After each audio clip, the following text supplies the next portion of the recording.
Mis estimados emprendedores y emprendedoras, bienvenidos a su actualización de mercados. Yo soy Rodrigo Navarro y el día de hoy estamos sin el grandioso, el fenomenal, el inigualable Alejandro Salomón. Sin embargo, está el grandísimo Sergio Chávez detrás de los teclados trayendo esto a todos ustedes. Y recuerden, si quieren contenido más seguido, pueden seguir mi perfil personal, donde hago las mañaneras en la apertura de mercado todos los días para ver las tendencias y los movimientos más importantes del mercado cada día que abre. También pueden seguir el canal de Alejandro también, donde está Nadie me preguntó y hace análisis también de varias acciones interesantes, pero esta es su actualización de mercado y vamos a revisar el día de hoy varios temas muy interesantes, empezando obviamente por el sentimiento del consumidor, la Reserva Federal, su discurso este miércoles, también los empleos y qué está pasando por ahí. Vamos a hablar unos cuantos reportes de ingresos de SoFi, de Amazon, de PayPal, de Starbucks, de McDonald's, de AMD y de Apple. Después vamos a hablar del escándalo de Apollo Global, qué está pasando por ahí y por qué hay un escándalo. Después, la visita de Elon a China, qué significa y qué está pasando por allá. Y por último, vamos a cerrar con un pequeño crypto update, donde Strapi agregando pagos en cripto y también la actualización en el caso de CZ y Binance y su posible encarcelación. Y finalmente, se lanzan los ETFs de Bitcoin en Hong Kong. Así que eso es lo que vamos a estar revisando el día de hoy y sin más ni más, arranquemos. Porque para los mercados ha sido una semana difícil.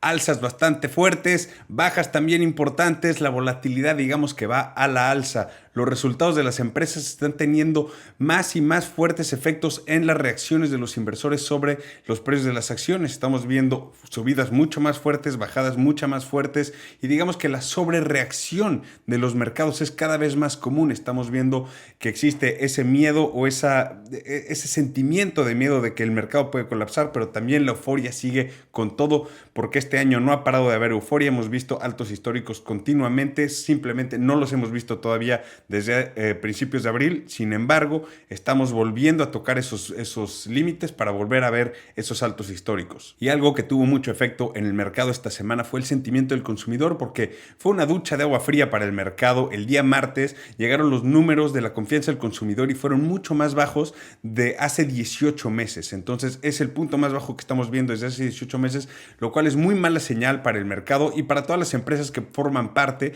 del sector de ventas al consumidor, tal y como hemos visto esta semana y la semana pasada también, con bajas fuertes en los minoristas, en comida rápida, hasta en el café de Starbucks colapsando. Ahorita vamos a hablar un poco más cuando hablemos de su reporte de ingresos, pero el sentimiento del consumidor es un indicador adelantado a los resultados de las empresas para los siguientes trimestres. Así que esta baja en confianza y la baja en el sentimiento, digamos, del consumidor debe ser tomado con importancia que se merece.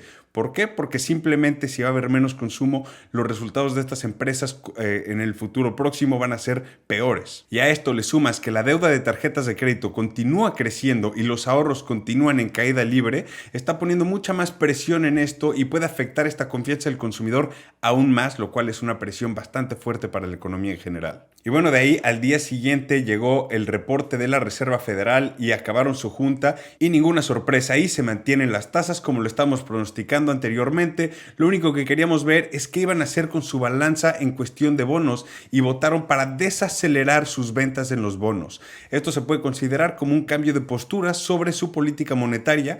Es de cierto modo una inyección de liquidez simplemente porque están desacelerando esas ventas. Y esto es justo lo que necesitamos saber si estaban tomando acciones con su segunda herramienta, porque claramente las herramientas que tienen a su disposición son las tasas de intereses y su balanza general, que significa que son la compraventa de bonos y activos. Pero bueno, ya que sabemos que sí están dispuestos a hacer un cambio en su política monetaria, esto le está dando más confianza al inversor que ha estado con un poco de miedo. Y lo que dijeron en sí fue que va a haber una reducción en la velocidad de venta. Esto no significa que no estarán vendiendo todo lo que buscaban vender, pero lo van a hacer más gradual, que tendrá menos efectos económicos en general. Y le preguntaron directamente si no era contradictorio el mantener política crediticia restrictiva y desacelerar el proceso de ventas, y dijo claramente que no, que siguen con la idea de vender todo, sino que más lento de lo que tienen y eso le va a dar mejores probabilidades de poder medir la velocidad correcta para poder tener menos efectos negativos en la economía en general. En su discurso, Jerome Powell se mantuvo en el mismo tono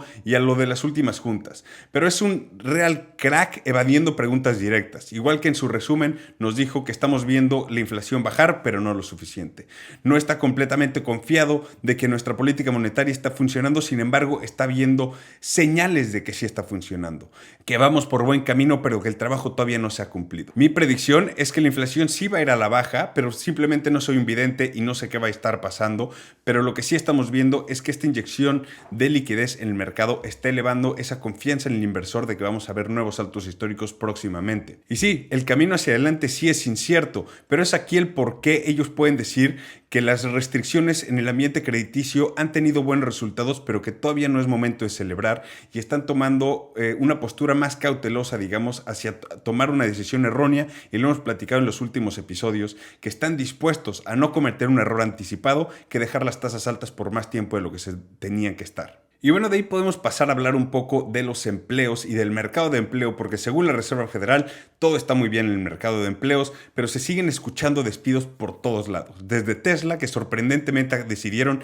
despedir a todo su equipo de supercargadores y frenaron la expansión de muchas locaciones, también corrieron a todos sus pasantes y demás, pero los despidos llegaron hasta Amazon y Google, que anunció que están despidiendo a ingenieros clave, ingenieros de muy altos directivos, para poder recontratarlos en India o en México. Esto es una movida bastante interesante que está haciendo Google, y más que lo está haciendo así de público. Pero claro, según la Reserva Federal, el mercado de empleos está bastante apretado y hay más demanda de empleos, o sea, personas buscando empleo, que empleos disponibles. Lo que es increíble, deben de tener otros datos, porque yo de lo que escucho y lo que veo es muy distinto. Y esta misma semana salieron datos de parte del Buró de Empleos y Estadísticas que dice que los empleos disponibles van a la baja. Fueron 200,000 menos empleos de los que esperaban, están en 8.5 millones de empleos disponibles, pero recuerden, cuando estábamos en plena pandemia había como 13 millones de empleos disponibles, así que sí van bajando, pero no estamos viendo esa demanda de empleos subir tanto. Entonces hay algo que aquí no está cuadrando, la balanza no está claramente en equilibrio y algo va a tener que ceder. Ya sea si vamos a ver unos cuantos más despidos, porque vamos a ver en las siguientes semanas que en los siguientes reportes de ingresos es por lo general cuando las empresas anuncian sus despidos anticipados, o qué es lo que va a estar pasando, pero al final son contribuyentes positivos de la economía todas estas personas que estaban empleados y ahora van a tener que tomar los beneficios de desempleo y van a tener que estar aceptando trabajos por menos dinero o simplemente estar desempleados por más tiempo. Vamos a ver qué pasa, pero esto no se está viendo muy bien. Y finalmente el ADP, que es el reporte de empleos preliminar, oficial, básicamente, anunciaron que se agregaron 192,000 nuevos empleos en abril. Eso es una desaceleración de lo que se vio en marzo, pero es por encima de las expectativas de lo que se está esperando en abril. Vamos a ver qué nos dicen la semana que viene en el reporte oficial de empleos del gobierno, pero por ahora lo que estamos viendo es que todo parece muy bien, todo está cayendo justo en la narrativa que nos quiere contar la Reserva Federal y pues nos tenemos que tragar enterito. Y bueno, de ahí podemos pasar a los reportes de ingresos y vamos a arrancar por SoFi, porque ellos superan expectativas en todos los sentidos, pero el mercado los castiga. SoFi sigue creciendo, finalmente está reportando utilidades, reportan un crecimiento de usuarios y depósitos fuerte de casi 16% anual, ingresos de 581 millones en el primer trimestre del año, que es más de 26% comparado con el año pasado, un flujo efectivo positivo de 144 millones, que es 91% más que el año pasado, y utilidades de 88 millones. Todo esto suena muy bien y en general en todas las métricas van a la alza, pero cuando dieron sus estimados para el resto del año no fue tan fuerte como lo que estaban esperando los inversores y la acción se fue para abajo. Cayó hasta 10% después del reporte, están abajo 28% en el año, pero arriba 7% comparados con el año pasado, así que están más o menos en un suelo donde todavía se ve bien. Recuerden que los directivos y todos los insiders más o menos de la empresa han estado comprando acciones, lo cual nos habla muy bien de lo confiados que se sienten ellos de hacia dónde van. Entonces se le vienen mejores días. Y de ahí podemos pasar a Amazon, porque este sí tenía muy nervioso a los mercados porque representa el pulso de la economía, honestamente, sobre todo el consumidor, y con los malos números que acabamos de ver del sentimiento del consumidor en marzo, todo el enfoque era sobre el reporte de Amazon, y Amazon sí tiene otra historia que contar, porque tuvieron ingresos de 143 mil millones de dólares en el primer trimestre del año, que es 13% más que el año pasado, así que muy bien. Sus utilidades fueron de 10.400 millones de dólares, que es 16% más de lo que se estaba esperando, y anunciaron que sus ingresos de este trimestre actual en el que estamos ya van en camino a superar expectativas. Sus ventas de Marketplace, o sea, hace solamente las ventas directas al consumidor, lo cual es lo que más estaba en enfoque, crecieron 9%, pero lo que más creció fue su sistema de nube, el Amazon Web Services, que sigue con un crecimiento de 17% anualizado. Y por otro lado, al parecer ya están en negociaciones finales para estar transmitiendo partidos de NBA en Amazon Prime, que se suma a sus contratos de NFL y de béisbol, que son muchos más pequeños, pero honestamente siguen tomando pasos gigantes en el mercado de streaming y se vuelve un monstruo cada vez más y más importante en todo el sistema de entretenimiento. Sus acciones subieron hasta 6% después del reporte, van 15% arriba en el año y 70% en un año completo. Una verdadera locura lo que ha estado haciendo Amazon. Y bueno, de ahí podemos pasar a PayPal, porque esta honestamente sí me sorprendió, pero de buena manera. Y es que el nuevo director general, al parecer, finalmente está empezando a hacer buenos cambios y enfoques en eficiencia y mejorando sus márgenes. Superan expectativas de ingresos con ingresos de 7.700 millones de dólares, que es 10% más que el año pasado, bastante importante. Utilidades de 1.500 millones de dólares, que es 27% más que el año pasado, así que muy bien. Y supuestamente van a comenzar a monetizar Venmo correctamente, y eso está por verse, pero es una muy buena movida por parte del nuevo director general. Su acción subió hasta 11%, pero rápidamente cayó y perdió todas esas ganancias. Solo están arriba 2.5% en la semana, pero están 8% arriba en el año y 13% abajo comparado con el año pasado, así que se le vendrán mejores días a PayPal. Y de ahí podemos pasar a Starbucks, que este sí fue un colapso completo. Aquí se empieza a ver la baja en consumo en general porque les fue muy mal.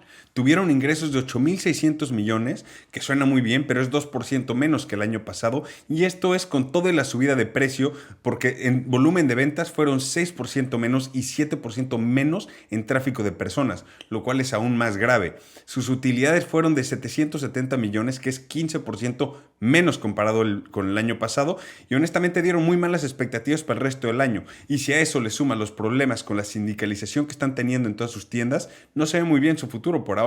Su acción cayó hasta 16% después del reporte, están abajo 21% en el año y 34% abajo comparados con el año pasado. De ahí podemos pasar a McDonald's, porque es otra que decepcionó fuerte. Con todo y que su tráfico de gente subió 2.5% anualizado, van a la baja en ventas y más en sus expectativas para el resto del año. Y no solo es gracias a Ozempic y demás medicamentos para diabetes que están recetando para la baja de peso, pero sus subidas de precios constante han hecho que la gente ya no los vea como una opción de comida barata.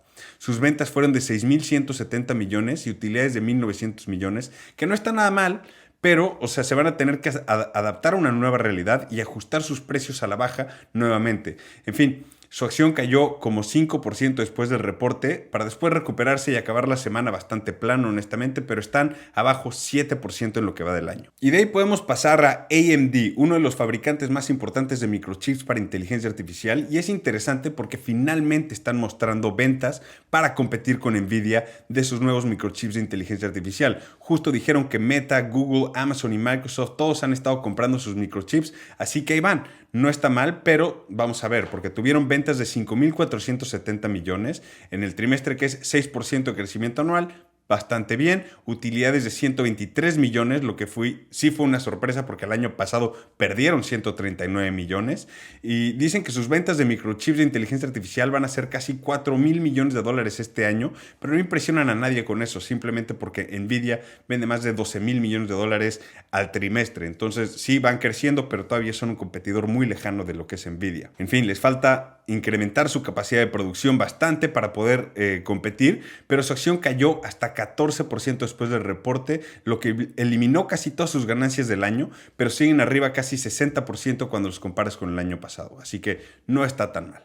Y bueno, podemos cerrar el reporte de ingresos con Apple, porque qué manera de fallar expectativas y al mismo tiempo superar las expectativas de los inversores, porque reportaron algo bastante interesante. Reportaron ingresos de 90.800 millones de dólares, que es 500 millones de dólares más de lo que se está esperando, sin embargo es 4% menos comparado con el año pasado. Después, utilidades de 23.460 millones, que es 2% menos que el año pasado, pero sus ventas de iPhone fue donde más les pegó, fueron 10% menos comparados con el año pasado, y es ahí donde empieza a sentirse el miedo. Lo que sí es que también el mercado de China en general tuvieron 8% menos de ventas comparadas al año anterior, lo cual es brutal. Y lo más importante de todo que anunciaron es un programa de recompra de acciones por solamente 110 mil millones de dólares. Nada más. 110 mil millones de dólares, una verdadera locura lo que están inyectándole al mercado, y por ende sus acciones se fueron cerca de 7% arriba después del anuncio. Una verdadera locura. Están eliminando casi todas sus pérdidas que tenían en el año simplemente porque están diciendo, bueno, teníamos todo este efectivo que todo el mundo especulaba que qué íbamos a comprar, qué empresa íbamos a hacer, a quién íbamos a adquirir. Pues no, lo vamos a usar para recomprar nuestras propias acciones y regresar el dinero de cierta manera a nuestros inversores. Es una muy buena movida de parte de Tim Cook, así que felicidades. Muy bien hecho, estás eliminando básicamente estas pérdidas y estás regresando casi al precio donde estabas el año pasado, si no es que un poco más arriba de ahí. Así que felicidades a Tim Cook por cómo darle la vuelta a un mal reporte de ingresos. No la vi venir, pero muy bien hecho. Y bueno, de ahí podemos pasar al escándalo de Apollo Global, y esto sí parece una película donde los malos de James Bond con sus esquemas malévolos o hasta el mismísimo Dr. Evil, y abróchense los cinturones porque está fuerte. Siempre saludo de que los banqueros son malvados y demás, pero esta vez se llevan el premio al esquema más malvado de la historia reciente, o mínimo que yo me sepa. Casi tan malditos como los farmacéuticos. En fin, están en el ojo del huracán Apollo Global, que es uno de los fondos de inversión más grandes del mundo, y las víctimas increíblemente son los ancianos y personas enfermas que viven en asilos o hogares de cuidado y hospicio que ellos controlan. Ahora, ¿cómo es que son víctimas? Pues de muchas maneras, pero en sí se basa en seguros de vida y en el interés básicamente erróneo de que estos ancianos mueran antes de lo que les tocaba. Y ahí les va. Un seguro de vida funciona muy fácil. Pagas una prima y tienes un seguro por si acaso mueres, y se le paga una suma de dinero a tu familia o a tus seres queridos. Por lo general, así es como funcionan. Esa es la razón más común para sacar un seguro de vida. Las empresas también sacan seguros de vida de sus directivos porque si se mueren, es que están protegiendo la pérdida monetaria de encontrar a alguien más y todo ese proceso de cambio, de dirección y demás, ¿no? Pero digamos que los intereses de las personas que van a recibir esa suma de dinero prefieren que el asegurado esté con ellos, o más bien estén alineados porque prefieren tenerlo vivo y que no se muera, a tener esa suma de dinero, por lo general, obviamente.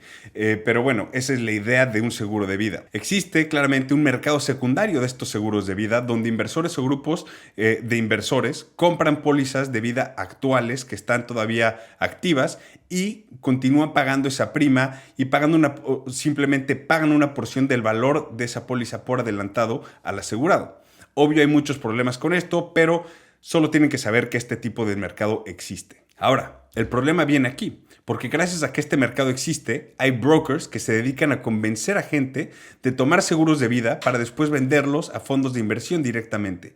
Y aquí es donde Apollo Global está en el ojo del huracán. Apollo Global estuvo usando a brokers para convencer a los ancianos que viven en sus hogares de hospicio o de cuidado de ancianos mayores a sacar pólizas de vida y venderlas a un fondo, sin saber a quién estaban realmente vendiendo esta póliza, y recibir dinero para poder seguir pagando por su cuidado o simplemente para poder tener dinero para sus gastos en general. Apollo al parecer está utilizando entidades cascarón para poder comprar estas pólizas y cobrar esos pagos de cuando estas personas murieran. Y hasta ahora solamente suena como un conflicto de interés terrible, pero se pone peor. No solo estaban usando tácticas ilegales para esconder los beneficios y sus actividades, sino que al ser ellos los dueños de estos hogares, al parecer estaban intencionalmente recortando el fondeo de estas y reduciendo los salarios de los empleados, corriendo gente, y simplemente para poder no nada más exprimir más dinero y utilidades de estos, sino al final lo que estaban haciendo era también para crear un ambiente más propenso para que las muertes fueran más rápido. Al no proveer el mejor servicio de cuidado de ancianos, las probabilidades aumentan considerablemente de una muerte prematura. Pongámoslo así, sus dos cadenas de hospitales más grandes, LifePoint Health y Zion Health han estado recortando servicios, despidiendo gente, tienen malos ratings, etcétera. Todas las malas y cosas negativas que se les pueden ocurrir. Y en fin, ya están siendo demandados y todo gracias a que uno de los herederos de una de estas víctimas demandaron para poder recuperar el pago del seguro de vida, porque ellos decían, ese seguro de vida nos pertenece a nosotros. Y esto desencadenó una investigación que sacó a la luz todo esto. Y vamos a ver si el gobierno interviene y hace algo esto o va a dejar que siga pasando. Pero esto claramente es la mera definición de maldad, de conflicto de interés y todo por dinero. Les debería de honestamente dar vergüenza a la gente de Apollo Global todo lo que han estado haciendo, todo por dinero. Y bueno, después de tan malas noticias vamos a pasar a la visita de China a Elon, que estas son mejores noticias porque Elon también ha estado bajo la lupa, pero más que nada con Tesla últimamente, muchas críticas, cómo ha estado balanceando su tiempo entre todos sus proyectos, empresas de miles de millones de dólares, entre X, SpaceX, Neuralink, y obvio Tesla y ahora todos los siguientes enfoques en inteligencia artificial, pues la gente está un poco confundida en dónde está dedicando realmente su tiempo y si tiene tiempo en sí para poder manejar todas estas empresas. También se está especulando cómo iba a manejar todo el tema de su contrato de compensación,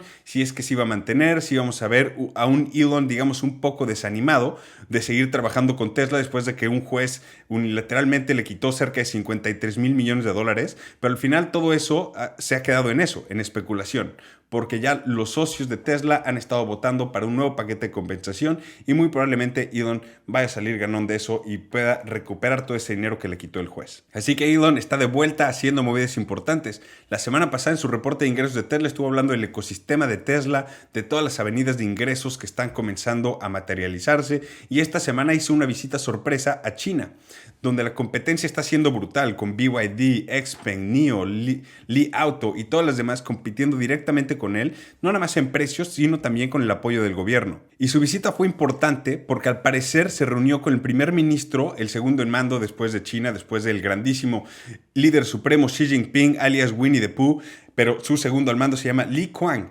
Y su reunión incluyó muchos líderes empresariales chinos que están buscando una relación comercial con Tesla, como el director de la empresa CATL, que es el manufacturero de baterías eléctricas más importante de toda China.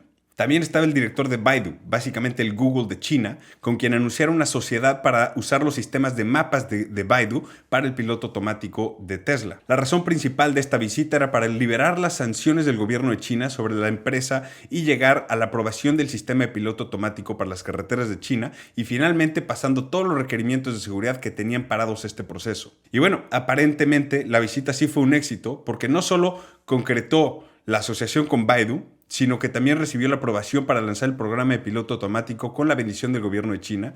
Una gran victoria para Elon y para Tesla, que solo en una semana llegó a subir hasta casi 40%. Y está claro que el Elon que estamos acostumbrados a ver puede manejar todas estas empresas sin problema, está de vuelta y eso tiene bastante animados a los inversionistas. Vimos también que están queriéndose volver más eficientes.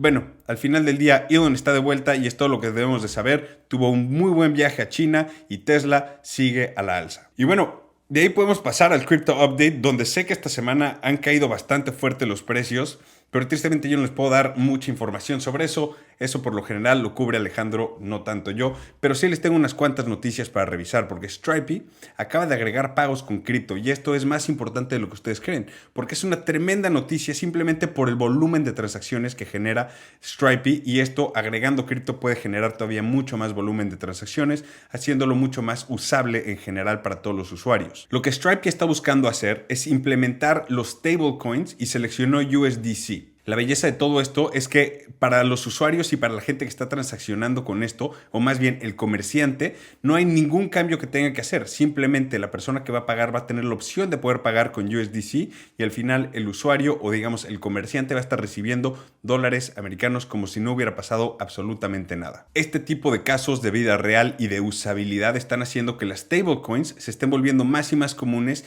y esto recuerden que era uno de esos miedos que les estaba metiendo fuerte a el gobierno de que en vez de una CBDC la gente decidiera simplemente usar stablecoins. Y no es algo malo, simplemente vean los ingresos de Tether, o sea USDT. En el último trimestre generaron 4.500 millones de dólares simplemente en intereses de tener bonos americanos líquidos listos por cualquier transacción que pueda estar pasando.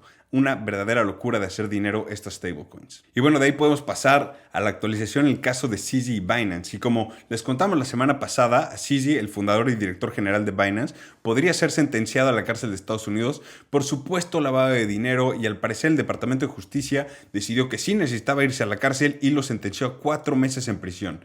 Está por verse si CZ se presentará a la cárcel o no, ya que no reside en Estados Unidos. Él reside en Dubái al parecer, pero sus abogados seguramente habían solicitado arresto domiciliario, van a estar en conversaciones con el Departamento de Justicia para ver esto, pero en el peor de los casos va a ser una prisión de mínima seguridad donde va a estar realmente nada más pasando ahí 4 meses para que el gobierno de Estados Unidos pueda mostrar que tiene la fuerza de poder hacer y regir su ley. De ahí podemos pasar a los ETFs de Bitcoin que finalmente se lanzaron en Hong Kong, y estos sí fueron una verdadera catástrofe. O sea, se lanzaron los ETFs de Bitcoin y Ethereum en Hong Kong y la decepción fue muy real porque solamente vieron flujos de 8.5 millones y 2.5 millones respectivamente, por un total de flujo completo en su primer día de ejecución de 11 millones. Y solo como contexto, el primer día de los ETFs de Bitcoin en Estados Unidos vieron 655 millones de dólares invertidos. Esta falla tan brutal en Hong Kong viene después de las fallas de ofertas iniciales. Justamente la semana pasada hablamos de una, y no es tanto sobre Bitcoin y cripto en general, habla más de Hong Kong y el ambiente de mercado que está teniendo el mercado de valores más importante de Asia. Honestamente es una tristeza que no pueden darle la vuelta y levantar los ánimos de los inversionistas por allá, pero veremos cómo se comporta en las siguientes semanas y si empieza a tener un poco más de flujo y mejor aceptación en ese mercado asiático. Y bueno, con eso los voy a dejar, estimados. Muchísimas gracias por su atención y estar aquí una vez más para su actualización de mercado. Yo soy Rodrigo Navarro. Tristemente no pudo acompañarnos el día de hoy el grandísimo Alejandro Salomón, pero sí está el grandioso Sergio Chávez detrás de los teclados trayendo esto a todos ustedes. Cuídense mucho y nos vemos la semana que viene. Chao.